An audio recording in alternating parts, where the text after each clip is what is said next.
Fala galera, sejam todos muito bem-vindos aqui na coletiva de futebol e o São Paulo voltamos, chegou o momento de ganhar do Cruzeiro do Morumbi.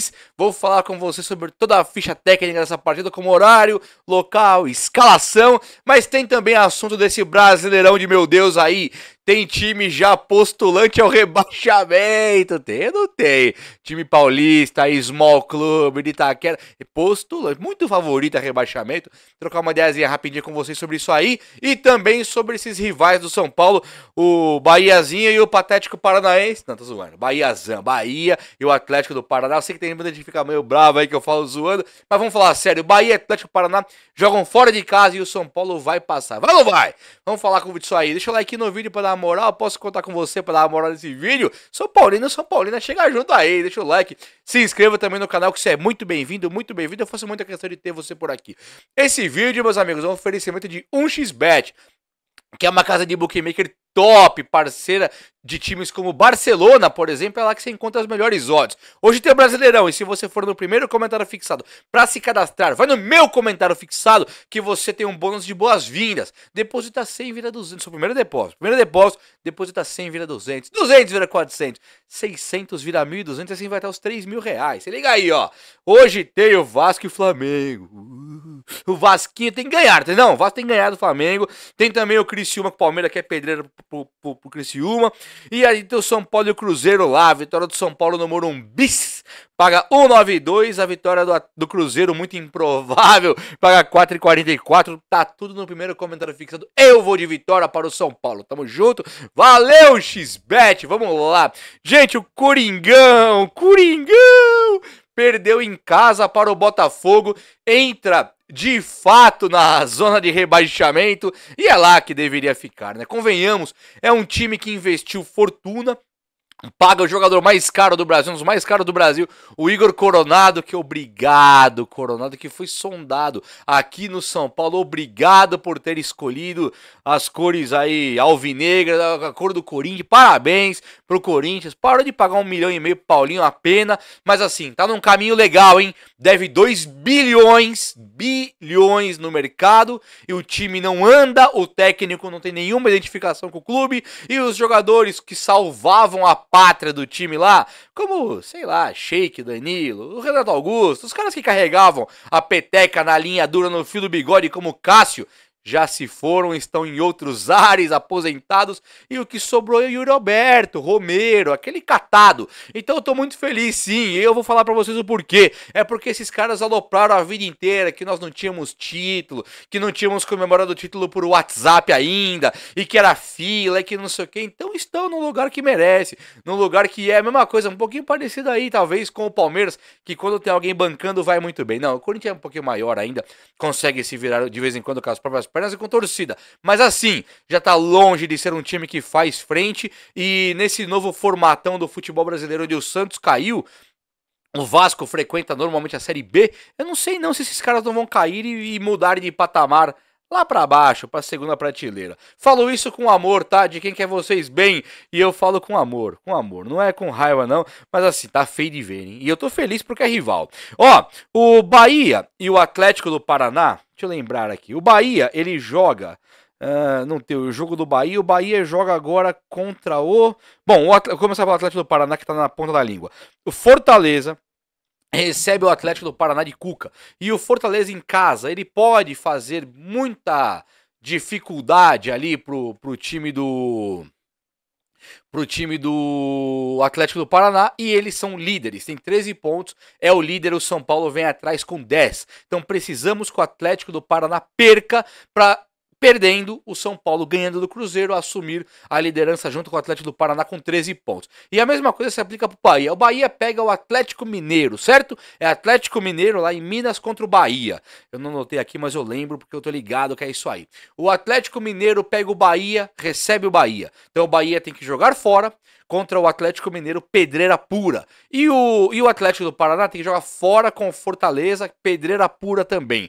A rodada toda fica desenhada pro São Paulo. Flamengo, que não tá nas lideranças ali, o Flamengo é muito forte, ele pega o Vasco na casa do Vasco, e o Vasco ele não tá bem, mas também não tá mal, é um time que tá em crescimento. E o Flamengo, ele não é aquela seleção que foi com o Jorge Jesus, com alguns técnicos aí que conseguiram fazer jogar. Hoje, com o Tite, é um time que precisa de muita melhora. Então é possível que o Vasco ganhe? É possível. Um empatinho. Agora, o Bahia e o Atlético do Paraná vão ter vida dura. Apesar do Bahia ter Everton Ribeiro e um grande elenco, tem um elenco muito qualificado, e o Atlético do Paraná tem o melhor técnico do Brasil aí disparado, que é o Cuca. O Zubeldia e o Abel Ferreira, né, também. O Abel Ferreira muito excelente também, vou falar a verdade, mas o Cuca pra mim é um dos melhores, é um dos mais ganhadores junto com o Abel Ferreira. Então é difícil você contar que o Palmeiras perder pro Criciúma fora, contar que o Atlético do Paraná perder porque joga fora. Todos os times teriam que perder. Mas o São Paulo tem que fazer sua lição de casa. E por falar em lição de casa, o São Paulo ele tem a volta do Wellington Rato, que pode ficar relacionado já, só depende do Zubeldia. Vamos às escalações para nós contextualizarmos aqui. Eu vou lá do Cruzeiro primeiro, porque do Cruzeiro acho que para nós São Paulinos, né, é uma coisa que importa até menos, até porque o Cruzeiro tá um time aqui, tem que ganhar, hein. Ó, Anderson no gol, não é o Cássio. A zaga provável aqui do GE. Zé Ivaldo e João Marcelo fazendo a zaga, o William na lateral direita e o Marlon na lateral esquerda. Até falei sobre o Marlon ontem, tem que ter destaque pra esse cara aqui que joga bola. Aí o meio campo ele é formado por Lucas Romero, Lucas Silva e Matheus Pereira. O Lucas Romero, ele tem sim a sua qualidade, não é um primor, mas é bom jogador. O Lucas Silva, ele é bem rodado já. Esse cara aqui já rodou Europa, já rodou Grêmio. Esse cara é rodado, mas assim, também, vamos falar, o Lucas Silva, ele é uma decepção na carreira. Ele chegou a ser o que nós esperávamos? Eu acho que não. Pra mim, não. Tinha a pompa do Casemiro e do Pogba, do Modric, e virou nada, vamos falar a verdade. Então, nada que me assusta aqui. O ataque é o Barreal, Gabriel Veron e o Rafa Silva. Vamos lá. Barreal, Gabriel Veron e Lucas Silva. Gente, com a Arboleda e Alan Franco em forma ali, sabe, não dá pra pensar em perder pra esse time. Futebol é jogado, o time é qualificado, é competitivo, todos esses adjetivos como qualificados e competitivos existem, jogo é jogado, tudo isso pode ser colocado na balança se o São Paulo não ganhar, empatar, perder, tudo pode acontecer no futebol. Mas a verdade é que o São Paulo com a fase que vive e o Cruzeiro com a fase que vive, o São Paulo tem que ganhar em casa, tem que fazer valer o seu favoritismo jogando em casa principalmente. Se fosse fora, eu acho que tinha que ganhar esse jogo aqui. Eu acho que teria que ganhar fora de casa. Mas já que é em casa, é obrigação plena. O São Paulo vem a campo com o Rafael no gol. Arboleda e Alan Franco na provável. João Moreira e Wellington. Moreira no lugar do Igor Vinícius, que está suspenso. Alisson e Bobadilha. O Pablo Maia machucado, o Luiz Gustavo no banco ainda. Alisson e Bobadilha, que vem na provável, é a dupla titular da Libertadores, é a dupla que vem jogando. Lucas Moura, Rodrigo Nestor, Caleri e André Silva. Lucas Moura óbvio, Nestor óbvio, Caleri óbvio.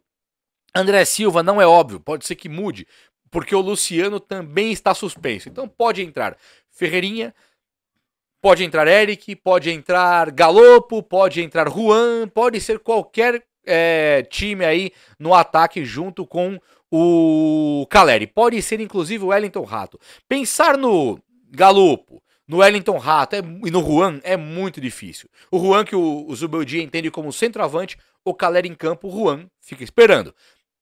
O Wellington Rato volta de contusão agora, não tem nem sentido colocar o cara para jogar no começo do jogo. E nós temos também o Galopo, que a cada dia que passa perde força. Poderia ser um Michel Araújo jogando no meio com o Nestor e o Lucas com o Caleri no ataque? Com certeza, o técnico gosta também. Mas assim, fica muito provável que entre ou o André Silva, que o Zubeldia não tem conseguido usar como centroavante, na ponta direita, no lugar do Luciano, como um segundo atacante, deve sim ter mais força o André Silva. Ou então o Ferreirinha e Eric. Aí você escolhe um dos dois, o Zubeldia que vai ter que escolher. Se ele quiser o Lucas mais avançado pela direita, entre o Ferreirinha na esquerda. Se ele quiser o Nestor mais avançado pela esquerda, entre o Eric na direita ou o André Silva. Então fica muito simples, o time do São Paulo é esse aqui mesmo. Tem o Moreira, sim. A única dúvida fica para quem vai substituir o Luciano e deve ficar para André Silva, Ferreirinha e Eric, mais nada. O São Paulo, como eu disse anteriormente neste vídeo, ele tem 10 pontos. Acabou de começar o campeonato, já temos 10 pontos. Se nós ganharmos hoje em casa, vamos para 13 pontos. O Bahia e o Atlético do Paraná, eles têm 13 pontos cada um. Vamos pensar lá em novembro, vamos, vai, fecha o olho agora, vai lá para novembro, você consegue visualizar o Atlético do Paraná, líder do Brasileirão ali ganhando o título? Eu não consigo. Apesar do Canóbio estar bem, você tem o Nicão não, né? Mas o Canóbio tá bem, tem alguns caras que estão bem no Atlético. E aí você tem o Cuca que faz o time jogar bola. Tem o Pablo Felipe. Como é que Fernandinho? Como é que o Fernandinho vai estar em novembro voando? Como é que o Pablo vai ficar fazendo gols? Vitor Bueno, Canóbio, Vitor Bueno tá lá ainda. Canóbio é um time que, pra mim, ele é fogo de palha. Apesar de ser um time muito competitivo numa Copa do Brasil, quando está na Copa do Brasil, na Libertadores, quando está numa Sul-Americana, pra mim ele é muito competitivo, é duro de ganhar, é um time que tem um projeto de futebol muito centrado, me lembra muito do Fortaleza, até melhor, sabe o que quer, né? Não alça voos assim, eu vou ganhar a Libertadores agora, vou ganhar o Brasileirão agora. Eles vão pra competição de mata-mata e tentam ali. Então no Brasileiro, pra mim, não vira. E o Bahia, que tem um monte de reforços, montou um time do Grupo City, investiram pra caramba, eles contrataram, assim, o grande jogador deles é o Everton Ribeiro, que é um jogador que o Flamengo não quis renovar, né? Então vamos falar a verdade. Como que nós podemos identificar, eu tô falando muito sério aqui agora, sem nenhum tipo de clubismo ou rivalidade, apesar de eu achar que isso é o caminho, clubismo, fanatismo e rivalidade do meu canal, eu vou falar muito sério agora sem esses fatores aí. O Everton Ribeiro ele não conseguiu renovar com o Flamengo. Ele não quis, o Flamengo não quis renovar com ele, trouxe o De La Cruz pro lugar dele, que é muito jogador, hoje tá jogando muito mais. O Everton Ribeiro pra mim é craque, queria no São Paulo. Mas ele é um cara mais velho, um cara que já não carrega o piano 90 minutos, não é aquele cara diferenciadaço, apesar de ser craque. Se eles têm o Everton Ribeiro lá, como que nós podemos interpretar que o Bahia poderia ser campeão, dirigido pelo Everton Ribeiro na condução do volante ali, do coração do time, se o Flamengo contratou caras melhores e não quis ficar com ele, sabe? É mais ou menos nessa linha que eu penso. Como é que o Pablo Felipe, o centroavante do Atlético, pode ser melhor que o Caleri se nós não quisermos ter o Pablo e tivemos que comprar o Caleri para resolver um problema de gols? É nessa linha. Não tem lógica para mim o São Paulo perder a artilharia, o Caleri pro Pablo, se no mata-mata, lógico, a artilharia no ano não conta, mas no mata-mata se o Pablo nós não queríamos. O Everton Ribeiro, o Flamengo não queria. Agora o Flamengo perde pro Everton Ribeiro, não tem sentido. Para mim são jogadores em situações que levam os times a não ter o favoritismo. Então eu não consigo enxergar o Bahia campeão brasileiro, nem tampouco o Atlético do Paraná. Consigo enxergar o Atlético Mineiro, o Palmeiras, o Flamengo, consigo enxergar esses times campeões brasileiros. Só os três e o São Paulo, só. Mas Fortaleza, lindo, não consigo, não tem como. Ah, o Inter tá não tem como. Grêmio, jamais. Brasileirão, não. Ali precisa de muita solidez, de muito elenco, e eu não vejo que esses times tenham isso. Então, para mim o projeto Bahia é muito melhor eles focarem na Copa do Brasil e o Atlético do Paraná também, focar nesses mata-matas aí.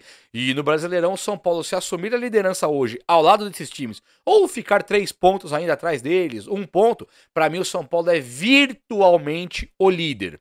Sabe, virtualmente. Vai ter um líder lá, mas eu não considero. Se não for Atlético, Palmeiras e Flamengo, Atlético Mineiro, Flamengo e Palmeiras, eu não considero. Para mim o São Paulo é líder. É ganhar em casa hoje e fazer valer a boa fase.